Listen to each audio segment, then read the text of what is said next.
How would someone go about destroying a solid modern bridge like this? Because the Russians are saying a truck bomb, but is that feasible?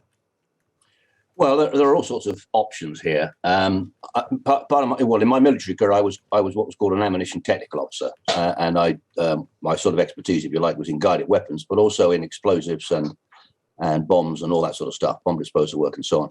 So, one end of the spectrum, this could, I don't know, is the answer, but could have been Russians themselves moving explosives, ammunition, weapons across this bridge to reinforce, put extra resources into the battle around Kherson and so forth.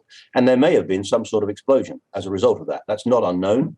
But part of the business of being an ATO is to ensure that ammunition is moved safely and so on.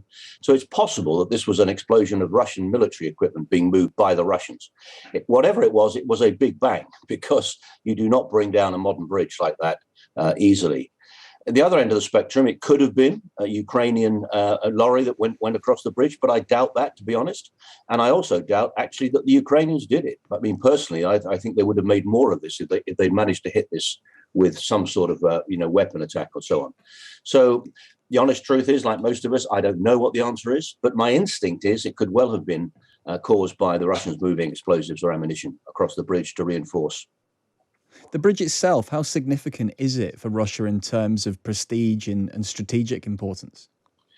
Well, on the latter point, it is important. It is the main bridge that connects Crimea to the southern front, in inverted commas, and it is an important logistic hub, or not hub, connection, hub and spoke system. So, from a purely military point of view, the ability to move equipment and reinforcements, people and stuff across to reinforce it is very important. There's no doubt about that. But actually, more importantly, I think, is this psychological impact it will have had. The Ukrainians are making extraordinary inroads into that Russian territory, or the territory the Russians have taken since February.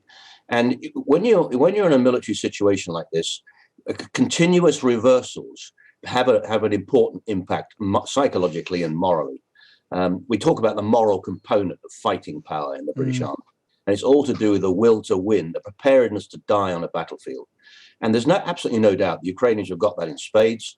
The Russians have not had it in anywhere near the same extent. And when you continually have these reversals, then there is a danger of a collapse. I mean, the French army collapsed basically in World War I, and other armies have done the same in various other places.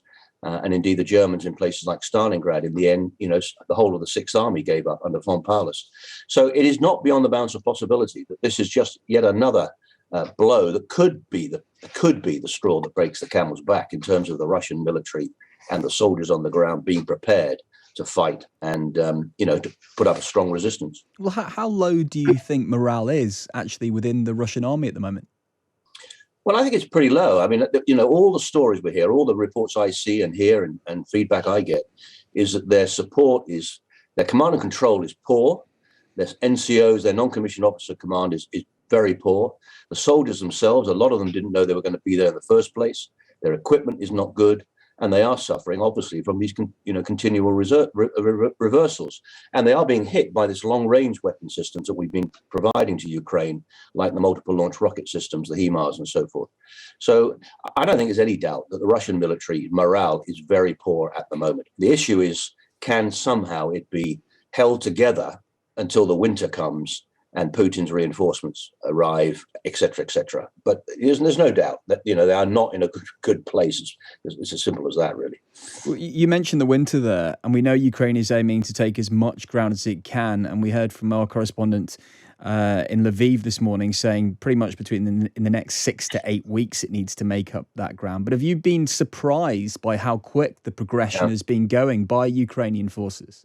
Yes, I have. There's no doubt about that at all. I mean, a couple of months ago, the briefings, the MOD briefings and other intelligence reports and so forth was essentially, and the way that the West was responding to this was essentially provide Ukraine with enough stuff so that they can hold firm, defend and hold firm until the winter, and then prepare them for a spring offensive to try and retake this territory.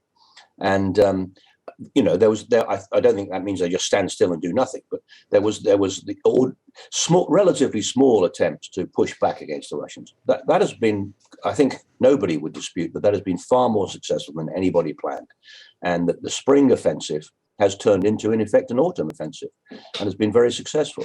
The question is, can they maintain the momentum on this? And while we talk all the time about Russians and equipment and so forth, we mustn't lose sight of the fact that Ukraine is taking a lot of casualties. It's using up a lot of stuff, a lot of equipment. And, we need to continue to supply that to enable them to maintain the momentum. But the winter will make a difference. In theory, I mean, I say that in the context of normal circumstances, the winter would make a difference. But what we're seeing at the moment is surprising. There's no doubt about that. There's no point in pretending otherwise. It certainly caught me by surprise. I didn't think they would be conducting this sort of offensive so successfully at this stage.